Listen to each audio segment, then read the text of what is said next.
السلام عليكم ورحمة الله. الحمد لله رب العالمين، والصلاة والسلام على أشرف المرسلين نبينا محمد وعلى آله وصحبه أجمعين. Inshallah, we'll continue with the Surah Al-Hashr, and we'll take just one verse, and we ask Allah subhanahu wa ta'ala to make us benefit. And these last three verses in the Surah has many of the names and attributes of Allah subhanahu wa ta'ala. And since the objective of this course, if it's correct to say or so, is to be brief, and we're going through Tafseer Imam Sa'di rahimahullah, but these last three verses, we'll just take a verse every day, inshallah, that has names and attributes of Allah subhanahu wa ta'ala, and we'll go brief also with this subject, but it's such an important one.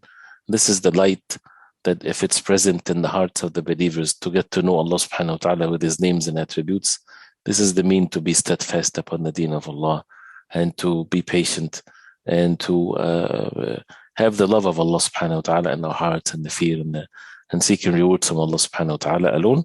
And no one would give us a better understanding about Allah subhanahu wa ta'ala other than Allah subhanahu wa ta'ala. وَلَا يُنَبِّئُكَ مِثْلُ خَبِيرٍ. No one would inform you better than the most acquainted Allah subhanahu wa ta'ala. So verse number 22. Verse number 22. We'll read it inshallah. أعوذ بالله من الشيطان الرجيم.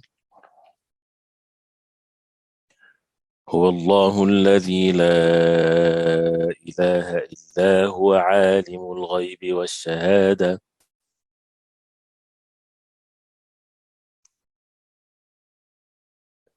هو الرحمن الرحيم. هو الله الذي لا, the mad for the 5 counts, إله إلا هو عالم الغيب والشهادة هو الرحمن الرحيم. And the verses afterwards talks about more of the names and attributes of Allah subhanahu wa ta'ala. This ayah means he is Allah other than whom there is no deity, knower of the unseen and the witnessed. He is the entirely merciful, the especially merciful, as they translate it. This ayah and the next 2 verses talks about many of the names and attributes of Allah subhanahu wa ta'ala. And this is such a great matter, and it's something that should have its proper place in our hearts.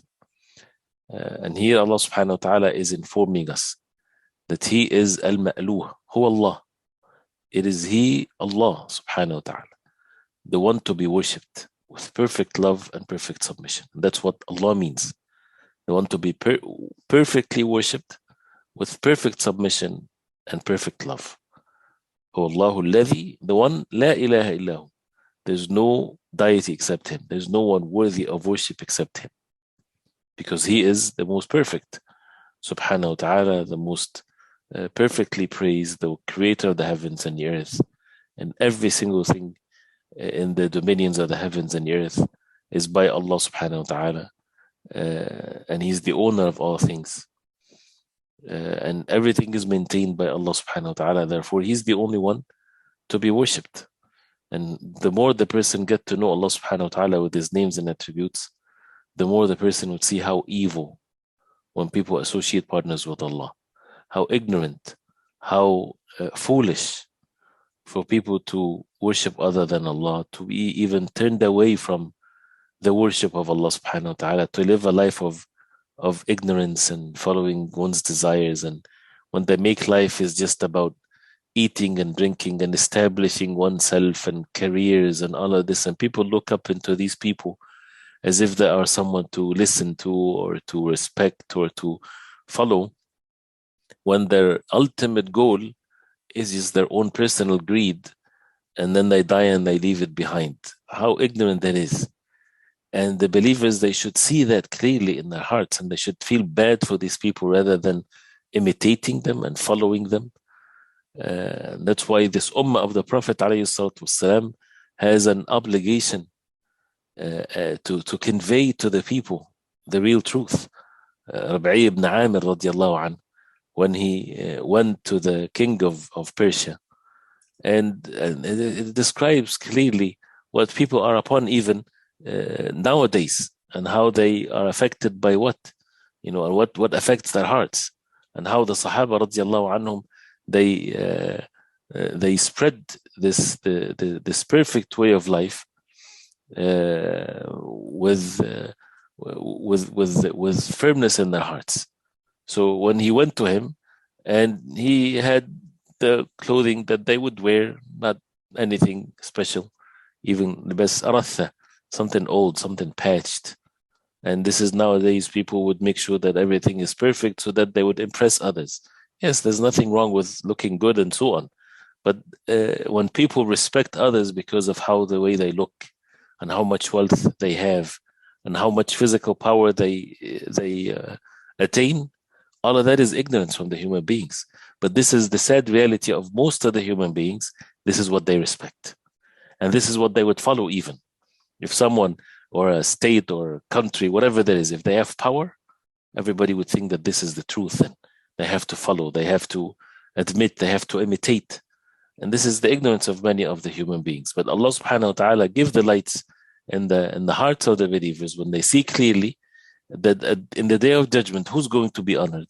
And this is what we need to honor in this life. So when he said, إن الله ابتعثنا لنخرج العباد من عبادة العباد إلى عبادة رب العباد ومن جور الأديان إلى عدل الإسلام ومن ضيق الدنيا إلى سعة الدنيا والآخرة. And he said, Allah subhanahu wa ta'ala sent us to take the people, the slaves, the human beings, from the enslavement and the worship of the creation of Allah to the worship of the Lord of the ibad, the Lord of the people, and from the injustices of religions to the justice of Al-Islam, and from the tightness of this dunya, this world, to the spaciousness of this dunya and the hereafter.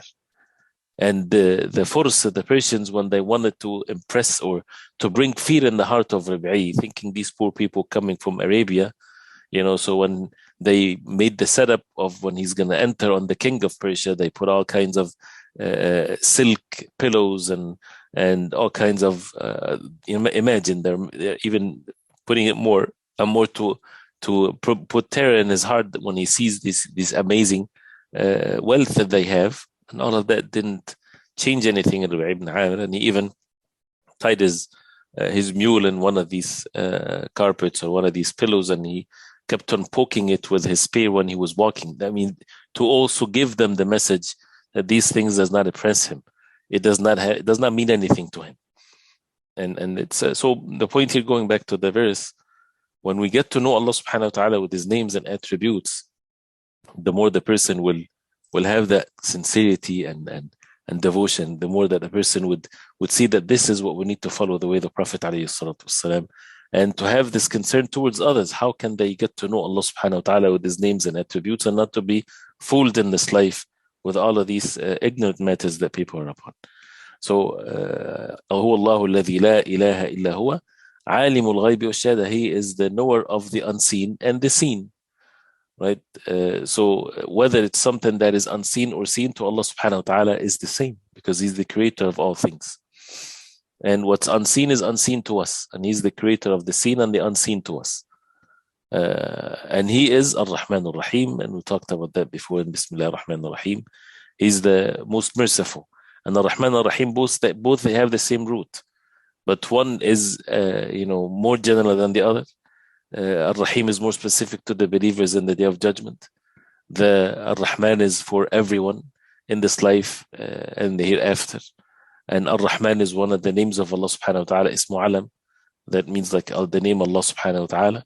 And Ar-Rahim is related to the mercy or actions versus the mercy itself. As some said, Ar-Rahman, the attribute of mercy, and Ar-Rahim is the action of mercy to the believers, mainly in the hereafter. So Allah subhanahu wa ta'ala is Ar-Rahman Ar-Rahim. And then afterwards, the ayat will talk more about some of the names of Allah subhanahu wa ta'ala and the attributes of Allah subhanahu wa ta'ala, so that the person would be upon these types of actions as a result of knowing Allah subhanahu wa ta'ala with his names and attributes.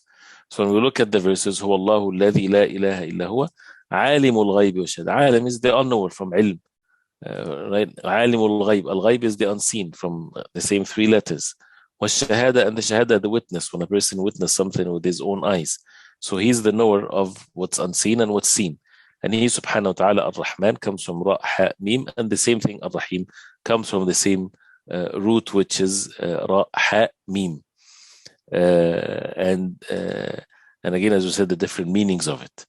So, and also part of that meaning that Allah subhanahu wa ta'ala, He is the most merciful, so subject yourself to the mercy of Allah. And the significance of who Allah, it is He, Allah subhanahu wa ta'ala, the one that al-qulub ta'alahu, the hearts turn to Him alone subhanahu wa ta'ala, with seeking rewards and worshipping with fear and love and hoping for the rewards from Allah subhanahu wa ta'ala. We'll stop here inshallah ta'ala, and apologize for me keeping it short this time because of some situations that needs to be just taken care of. And we'll continue inshallah ta'ala tomorrow. وصلى الله وسلم وبارك على محمد وصحبه وسلم والسلام عليكم ورحمة الله.